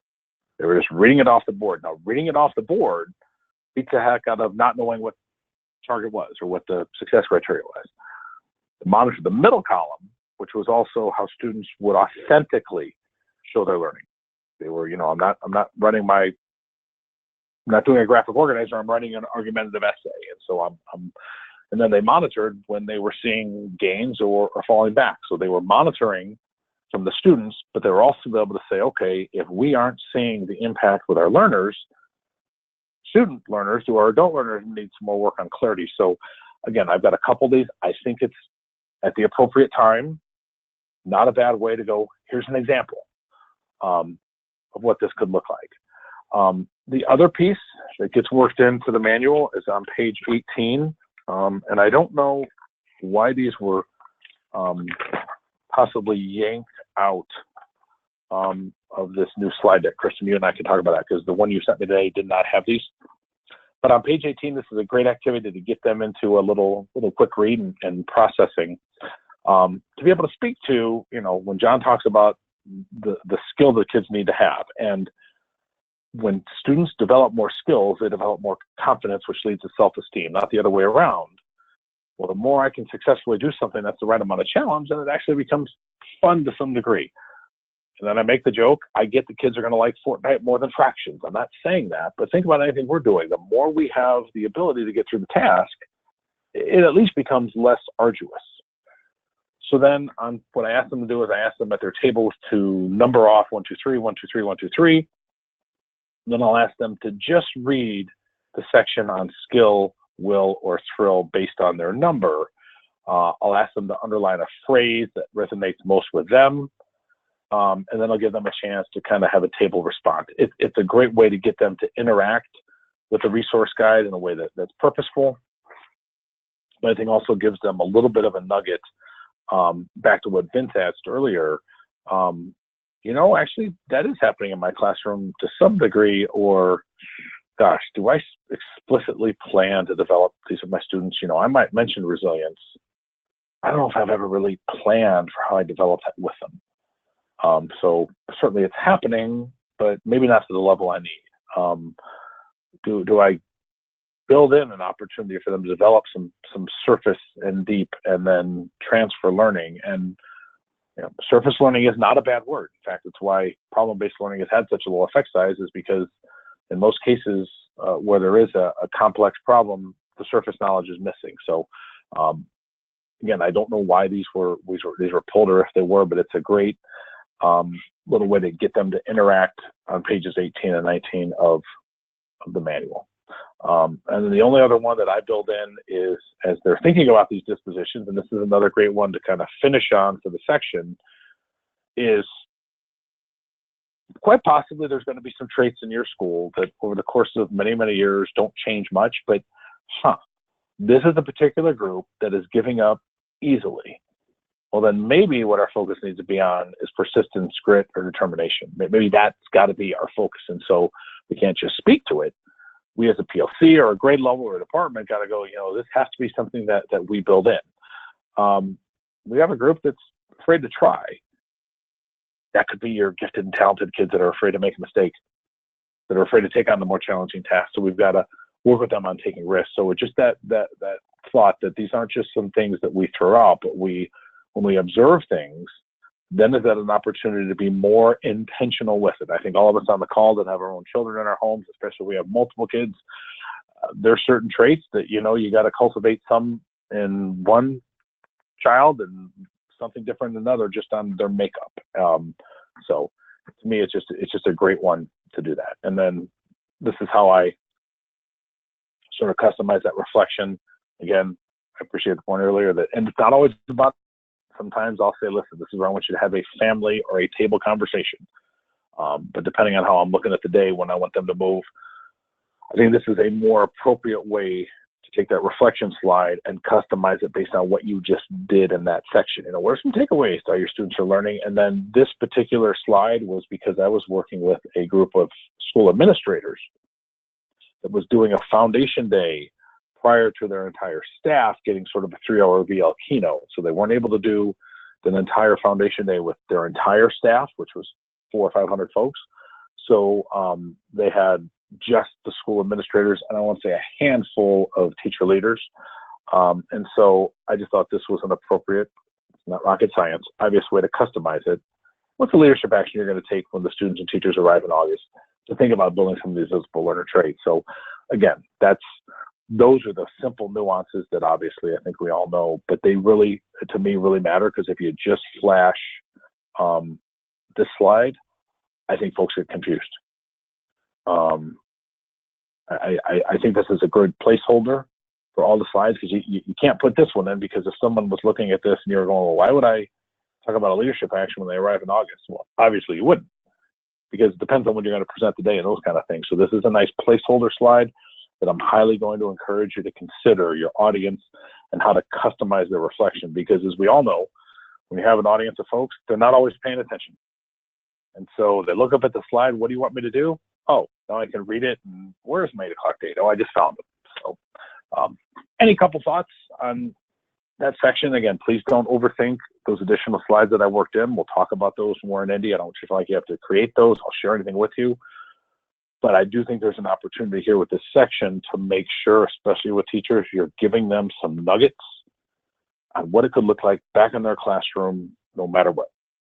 On their own, they could have a takeaway, and I could think of an action that I'm going to put in place with my students. So if this was one I was going to do today, what would you do with your students when they come back in January? So at least 1 or 2 thoughts before we jump into our last couple sections. Dave, this is Amanda from Florida. Hi, can you hear me? I can, and I wish it was Florida here because it's about 30 and rainy. But anyway, well, digressing. I'm sorry. I really appreciate all of your tips, and your continued focus and foundation on customizing and making sure that it is relatable to our audience. And I know you mentioned the pre-engagement conference call and how critical that is. And I feel like once you really do form those relationships, get to learn their culture, the practices, the innovations that they're already embracing, all of these customizations will become much easier. In Indy, are we going to get more into what those pre-engagement calls and those maybe protocols and ways of work will look like? Yes, great question. I've actually built that in to the agenda. I don't know if I'm going to do that on Friday or Saturday, and to be honest, the agenda is probably going to adjust a little bit. But to the point of your question is yes, definitely. We will talk about what happens from the time when the salesperson sends you an email and says, hey, Amanda, could you do a foundation day in Jacksonville or Jackson Hole, Wyoming on the X date? And then there's always what we call a pre-engagement conference call with the client. Now, I will tell you, as we would all imagine on this call, not every client is created equal. And sometimes you can walk into a pre-engagement conference call that you go, okay, they are ready, they are prepared, I can be malleable with them. And other times you go, oh boy, I got to take the bull by the horns. And so sometimes you get more out of those calls than others. And sometimes you go, they are starting from scratch. They don't really have a clue yet about what they want this work to look like. I got to lead them. Others, as I mentioned before, you could, and I've got some questions that I always ask the group. Like I said, I like to dig for what are their current initiatives, because a point that I haven't made on this call much today that I need to make sure we emphasize is that visible learning is not a program. It's a construct to monitor what you're already doing. This should help you determine, is our RTI, is our RPLCs, is our assessment, is our clarity, is that work that we're already doing giving us the impact we would hope for? So to answer your question, that's where, and when you're on those calls, and we'll talk about these, it's a great time to be professional and courteous and friendly, but also professionally firm, I guess is the best way I could speak to it, in digging. Because the more you're armed as an advisor coming in, as the presenter, as the consultant, the more effective you're going to be. And the more you can, respectfully push a little bit for, for example, what's your plan to lead and monitor the impact of the foundation day after I leave? Because no matter how brilliant or funny or engaging I am or the slides are, I'm not going to live here. So can I help you with that plan? Can I give you some ideas for how you could monitor if there's a gap in between, day one and day two? Sometimes they've done some pre-reads, so they're ready. Other times that's a great opportunity where, they haven't really done a lot. There's a great article from ASCD and Ed Leadership. That's one of the public domain ones from Doug, Nancy, and John on developing assessment capable learners. Maybe you give them that one to read ahead of time. So there's ways to prime the pump, but again, that will be very district and school specific when they come in. So great question. Thank you. So you betcha. I'm going to jump in. And again, if we run out of, we're going to go till 2 o'clock. I won't go to 2:01. If we don't finish with everything, at least you kind of got a good basis of how a foundation day looks. So that way, when we go back through this again, when we're together in Indy, I think we'll just be more prepared for you to make even more takeaways. And then I can address the question about effect size here as well. So again, go back to the schematic. We've talked about the research, talked about visible learner. Now we're getting into the idea of know thy impact. And that's always been John's key message, is that do we know what the impact is of our actions as teachers and leaders, and that we have to realize that we cause learning. And it's also that opportunity to speak to the whole purpose of John's research and all the effect size was to measure progress as opposed to just achievement. Now, by default, if progress is going in the right direction, well, then your achievement is going up. And I think a lot of us on this call can get this, and you can tell I can throw in those little quick humor clips, or at least I think my jokes are funny. Sometimes nobody laughs, but it is an opportunity to remind folks, for the longest time, we looked only at achievement bars. And I think if we've been around the profession for at least a decade, we're probably still suffering from NCLB PTSD. When we spent, a good part of the first decade of this century trying to move bubble kids. And I worked in a district where we would have meetings that would last 2 hours on how to move our bubble kids, which when you think about the insanity of that, if I could get 12 of my middle school kids to guess 5 more times better, it'll look like we made a huge spike in scores, which is the antithesis of what physical learning is.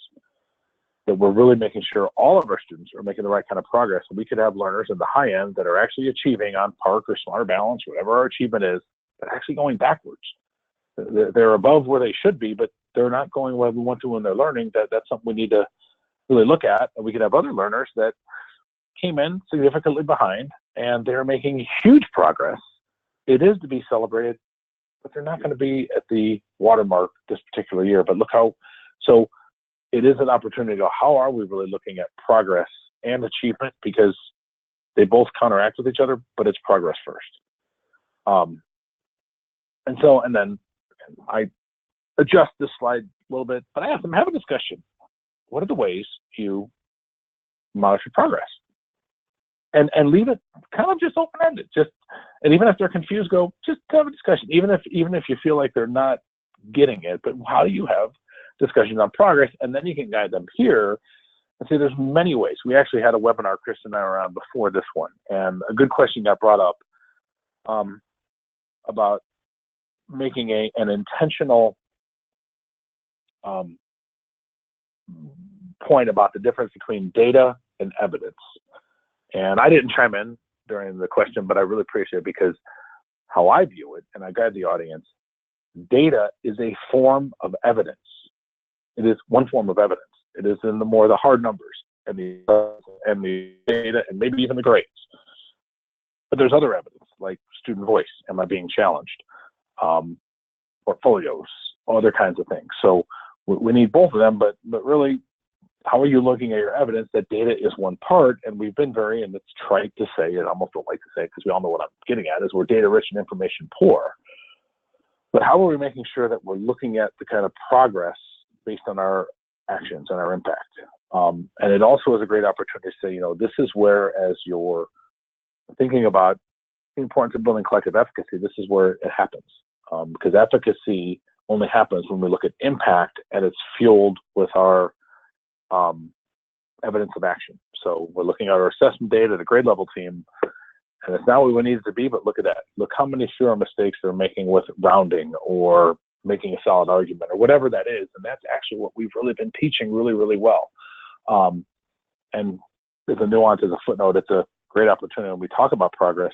Who are the models of this? And I'll say anyone in the room, obviously athletic coaches, but performing arts teachers, band, choir, orchestra, even family and consumer science, and those, they're usually the epitome of monitoring progress in a way based on their actions. You know, we didn't perform like we really wanted to overall in our band competition. Look how much better our marching was, and that's what we've been doing in practice. So same thing we have to do in the classroom. Not that we're not looking at our whole curriculum and those pieces, but a really good opportunity to make sure that the only way we'll know our impact is if we're monitoring the evidence with our actions that we expect to get there. And we all know this, but every student should get at least a year's worth of progress for a year's worth of input, which means if I have kids that are on the upper end and they're making at least a year's progress, well, then they're where they need to be. But if I have students that are behind, which every school does, we need more than a year.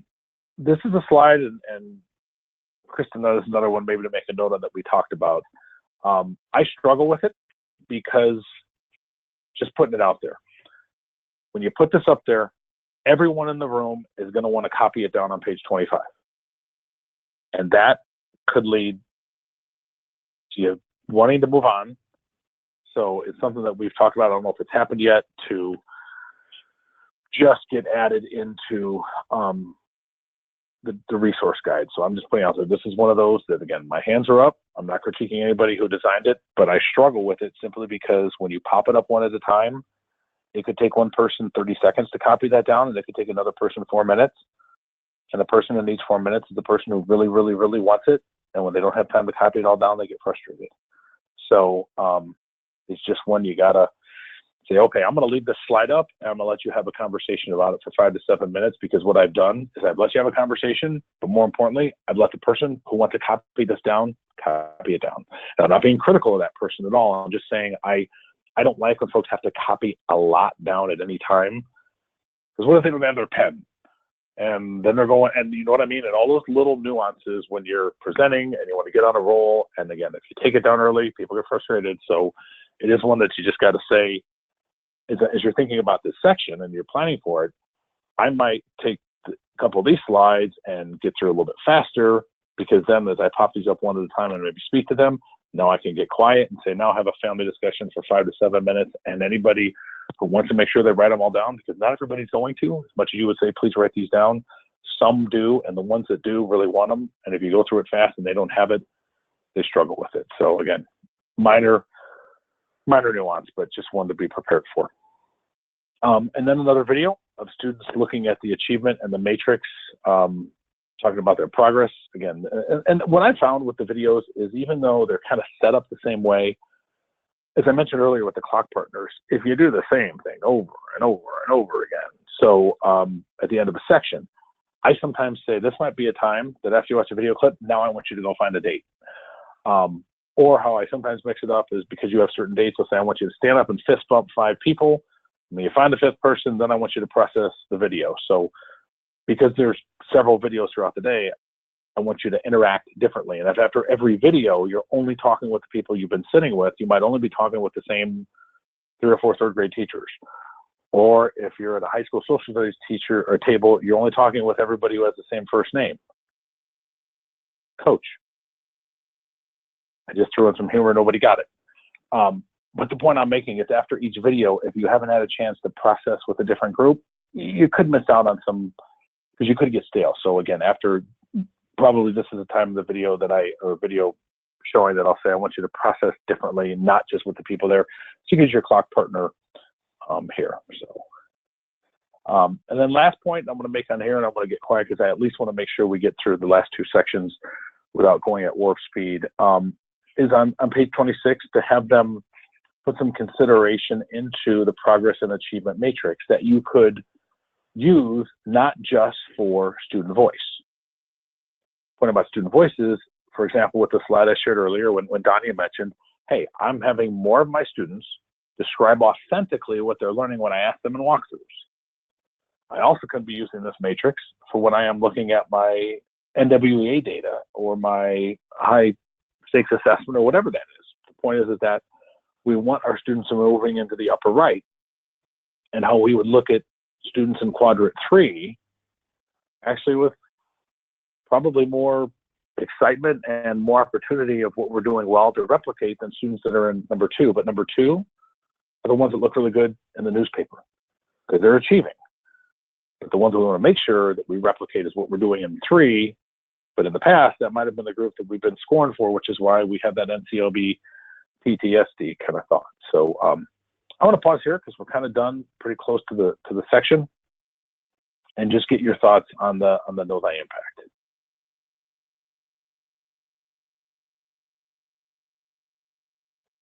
Deborah, I haven't heard from you in a while.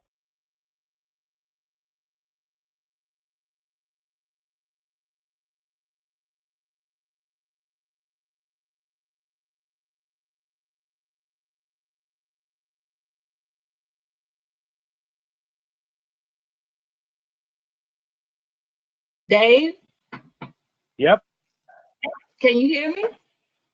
I can. Oh, okay. No, I actually I was putting a note in the chat box about the previous slide that you shared the suggestion on for allowing note taking on the emphasizing progress slide. That's not really spoke to me. And I actually went through the exercise in the resource guide, and I went through it, before I looked at the next column being filled in through the PowerPoint. And it was very interesting because the things that I added were not what was suggested. So I actually went through it on my own, and then I studied it, and then I went back through it again just to compare my notes. So I was actually putting that note in the chat box, and that was a very powerful slide. It really resonated with me, and I think it'll generate a lot of conversation. Excellent, excellent. Thanks for sharing. Yeah, and again, how you guide the group with some of these with my finger slides, and I'm only saying that because it's a schematic that you're using to teach a point based on the audience. And again, I've had foundation day up to 250 people, and I wanted to pack the house and make sure everybody gets the same message. Rarely, when that happens, is everybody coming back for the next work. And what happens in a lot of cases is you get a large group, so we make sure everybody kind of hears what visible learning is and gets pushed and challenged with some thoughts and has some background, so that way, as with some other groups, like for example, the leadership group that's doing evidence and action is going to be bringing things back to the building or the district, there's some rationale as to why. So again, I've also had groups where everybody's going to stay with me for all the days. Those are the little nuances that obviously this group knows. That's why you're on the call. All of you are going to understand how to present. Some of you have done this already for sure. That probably make as big of a difference, and that's your professional judgment. And with no fear you should have is that getting in the way of the fidelity of the work. So the guidance now to the, and I don't know if we'll get into this learning school, but we got enough time, I think, to touch this and feedback, and then do some debriefing. And like I said, the purpose to now is when we go back through it again in January, and what you'll be doing in January is we'll be going through some of these sections, a lot less of me and with your own tables, and you'll be doing some teaching and facilitating of these little sections with your peer group. I do want to guide a group how I make an adjustment here at the start of 4. And so talk again, we've done the research, the impact of visible learning, now we're getting visible learning and teaching. And so here's our focus question. What a successful teacher or leader might do, and what are his or her qualities? And how I like to set this up, and I would just kind of throw this out there now, is I ask the group to make a T-chart. And I say, I want you to visualize a successful and impactful teacher or leader, and I want you to think of all the qualities. Who are the individuals that you would want your kids to be in their school or classroom? And they're the teacher or leader you want to be like. I mean, who is that? Who is the one that they are just on it? In the other column, though, what I don't want is the train wreck. Because it's easy to describe the train wreck. It's easy to describe the one that yells at the kids, or just, I don't want that. What I want, who's the teacher or leader? They would never be put on probation. They would never be fired. you would be okay putting your kids in their classroom, but they miss it. You see the difference? It's really easy to think of the best, and it's really easy to think of the worst. So I'm challenging the group to go, who's the ones that just miss it? They miss their potential impact because fill in the blank. And I asked them as a table, because this is the time of the day, we're probably after lunch, the more interaction in the whole group, the better.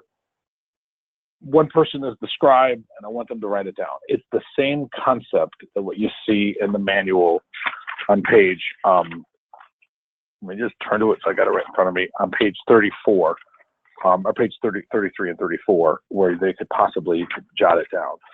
And I just think this is a better way to set it up. And I hope you can see that the subtlety here isn't changing. And this is a Davism. This is not a requirement. But I think you can see the level of customization that is not at all breaking with fidelity. It is how I see it. And I have found this to be a much, much more powerful discussion because I really push them on the one on the right.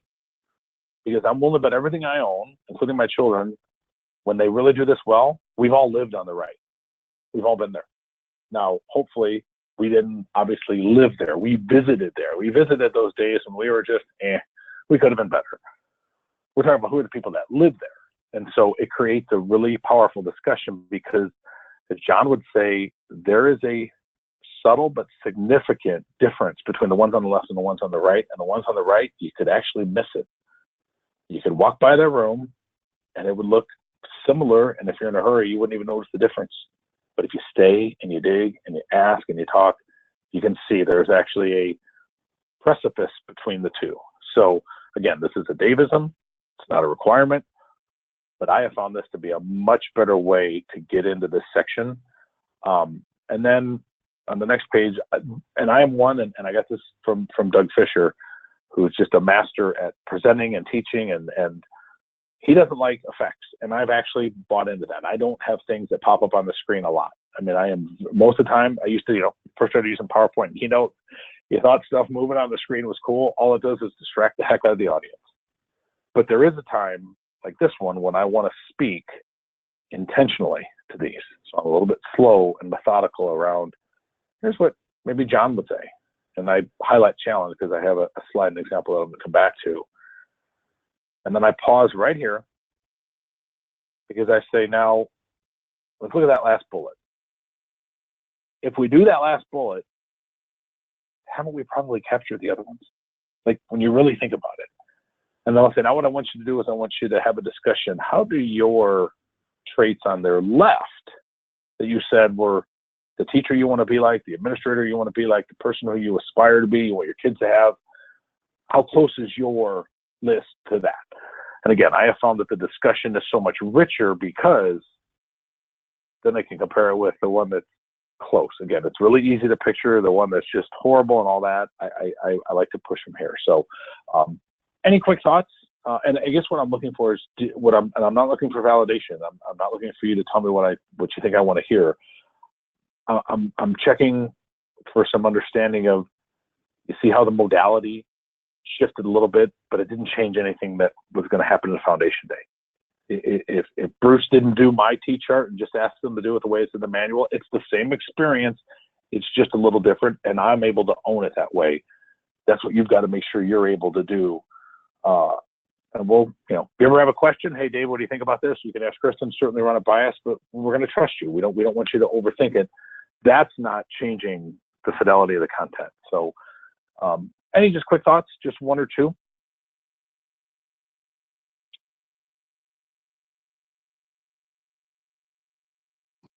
Ryan Hawkins, you've been awful quiet out there. Dave, how's it going, sir? No, I actually, this isn't validation, Dave. You don't need your ego stroke, but the simplicity of your chart and then not taking it to the train wreck, but the middle. For me, train wreck's easy. I don't put a lot of thought to it, but the middle actually makes me go a little deeper into those things. And so, like I said, not stroking your ego, Dave, but no, that's what I really like, those simple little things that can help push learning, and it's very visual. So anyway, that was kind of the takeaway. I was making notes here, and you said the activity on 33 33, or what page was it? It was 35. It was just, well, I take that back. If you go to page 32 and 33, there's a chance for them to think about what are some of the effective traits of learners. So I guess it's not even a specific place in the manual. It's one that I've always kind of done. It's been in my toolbox for a long time. So, but no, I appreciate that. So keep us moving. On page 33, I think it's important to spend just a moment and speak to the DIE cycle. And we talked a lot about this morning on the webinar for VLAT, in that we haven't, as a profession, and I'm always caveating saying, I'm not assuming anyone in this room, and I'm saying, you know what, these are the mistakes I made as a teacher that I could have gotten better at. So there's always that balance between humbling yourself a little bit, which makes everybody go, we're all on the same page. We all have opportunities. We look at our past as teachers or leaders, what we could have gotten better at, and here's a chance to do that. But to make sure we diagnose first. And it's also my chance to kind of push a little bit here. As a former secondary guy, I can be honest, with rare exception, not that there's not opportunities at the elementary level, elementary teachers by default are better at diagnosing before they write the prescription. Sometimes at the secondary, the prescription's written before we've even looked at the patient. And so are we making sure that we're diagnosing in the right way in terms of the evidence that we gather around their learning, their dispositions, those things? When we intervene, we need to have multiple interventions. We can't just have one. Now, that doesn't mean we need to have 50. We need to make sure we have multiple tools, and then that's why collective efficacy comes in. When I have the ability to go, honestly, I've exhausted my toolbox. Ryan, do you have something for me? We evaluate, and then we implement on the deep level. And so that way, the only way we can ever know our impact is if we can really understand, if we put the practices that we've talked about in place, and then we evaluate and know where to make an adjustment. And again, we're not going to live here. It's a chance to have them do a quick read, talk about it, etc. But to just really stress the diagnosis part. And then, the expertise that underpins it. And so then on page 36 is, and I'll kind of share why I'm very cautious about how I kind of got this one, is the indicators or the influences that really lead this section are some of our high-level influences. And as a footnote, you might have to manage your classroom before you can ever get to feedback and classroom discussion.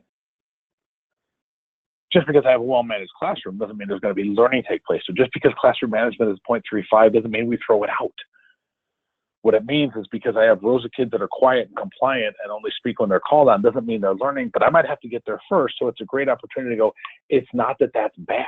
What it means is just because it's well managed doesn't mean I can walk by as an administrator and think, well, that's a good classroom, but as a teacher feel that way. So, and then depending on the audience, I want to just kind of highlight, well, actually, I want to go back. I'm going just a little bit fast, is on page 36, and I'll bring in a couple extra examples that I tie in here. And I'm not sure if anyone on the call is. Is anyone on the call board certified? Is there any board certified teachers on our webinar today? Okay, there was open up. I'm sorry? Yes, I'd be board certified teacher. And congratulations, excellent. So I always take the time to highlight that because that's such an accomplishment. One of the things Hattie found, and he highlighted this in Visible Learning for Teachers, was he monitored about 177 board certified teachers and about that same number who applied for board certification and did not make it. And for the ones who did make it, about 78%, I could be off on the exact percentage, of their student work samples and activities were deep learning. And the ones who applied for board certification and did not make it, only about 24% were deep. I'm sorry, only about 24% were deep. The rest were surface. Surface isn't bad, but the purpose why I do surface learning is so I can get to the deep. And one of the ways we become an expert is we have to know our content. Now, I don't know my content at the highest level, so I can talk to it at the highest level. I know my content at a high level, so I can assess at the best level and know when to guide students into those deep learning outcomes. As a footnote, and I kind of mentioned this, and some of you might get this. I know those of us who work at the secondary level, it happens more often there. But I'll hear someone say, they're a really good coach, but they're not a very good teacher. And I'll say, that's not humanly possible. What I'm hearing you say is they're an excellent teacher on the athletic field, but they're probably coaching in the classroom, because the greatest coaches are the greatest teachers, and they know when to push their athletes. They know when to back off and let them work through it, because they can see how they're moving through whatever skill they're trying to have them develop, because they really understand the content at a high level. The thing that I do, depending on the audience, so what I'm highlighting here is as I mentioned before, I brought this in with a group of just school administrators on a foundation day, and I asked them to rank these 5 dimensions of school leadership. This comes from Vivian Robinson's work and her book, excellent read if you haven't read it. I know some of you for sure have. Student-centered leadership.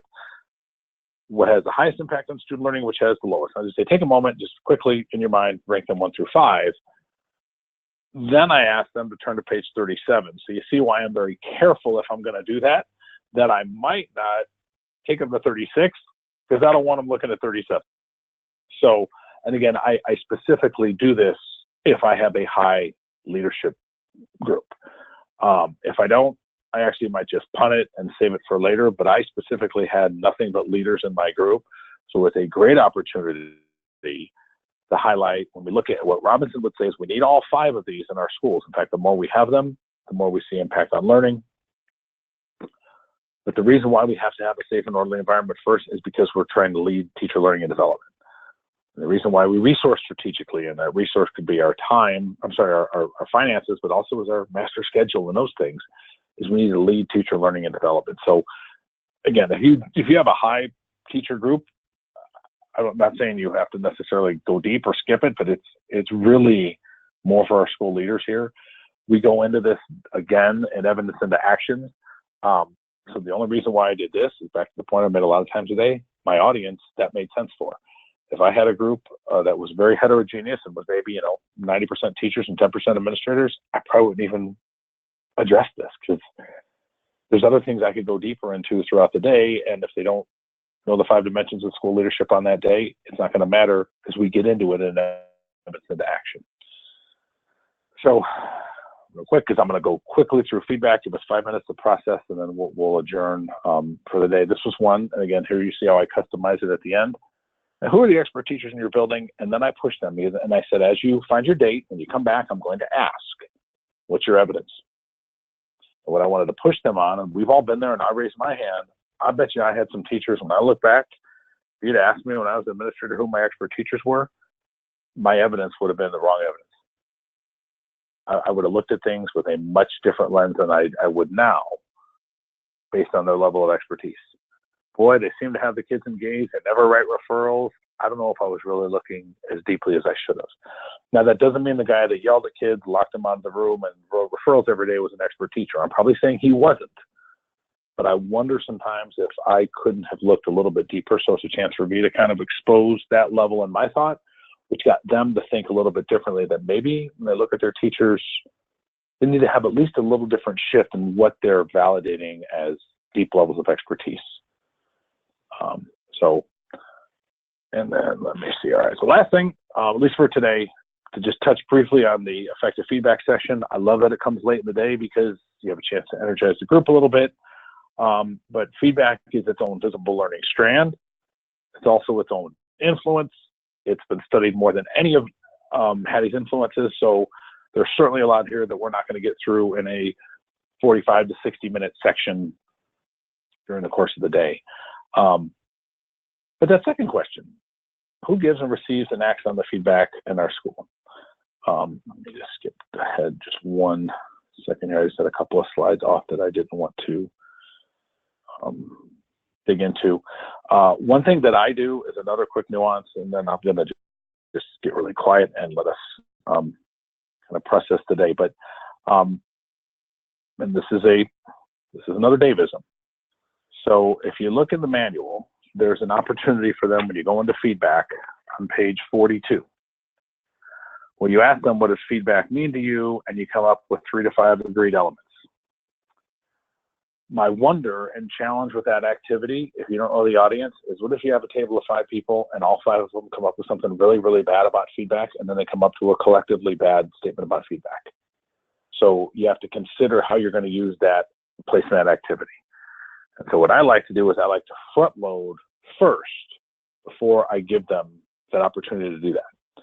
So instead of just saying, what do you think feedback is? Let me sprinkle, so that way what you come up with individually at least is in the ballpark, so what you come up with collectively ends up being pretty good.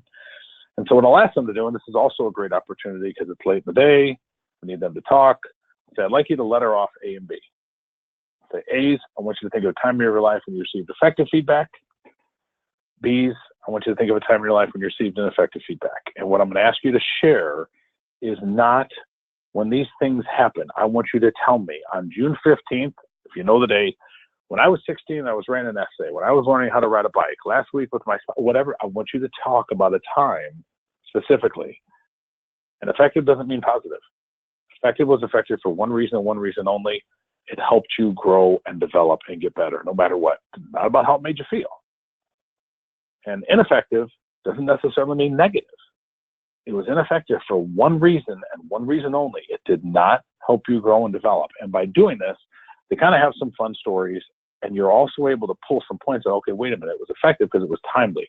It was specific. It helped you grow. You can find, as you call on some folks, I had a teacher who cared about me. I had someone who I know, okay, so they cared about you, yeah, which means they were able to challenge you. So obviously relationships matter.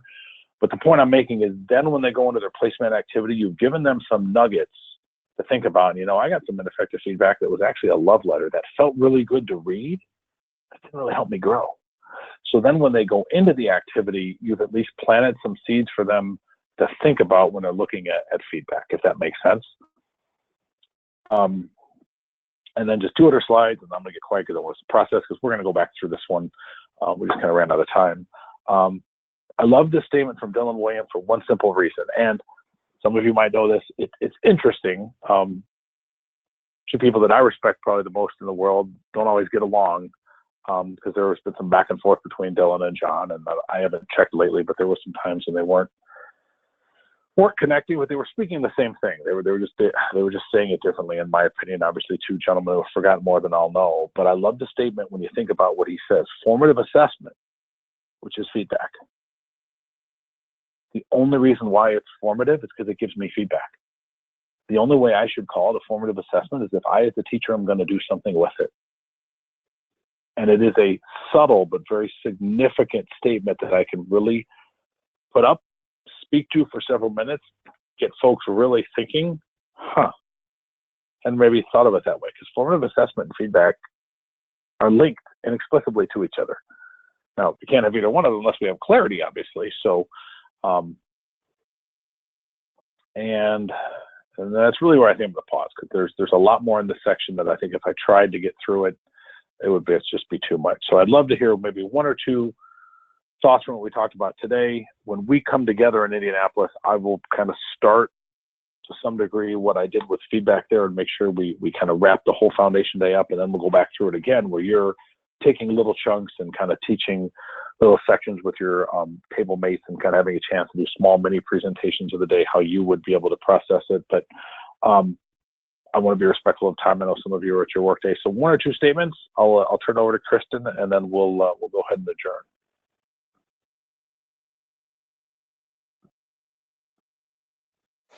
Hey, Dave, it's just Vince here again.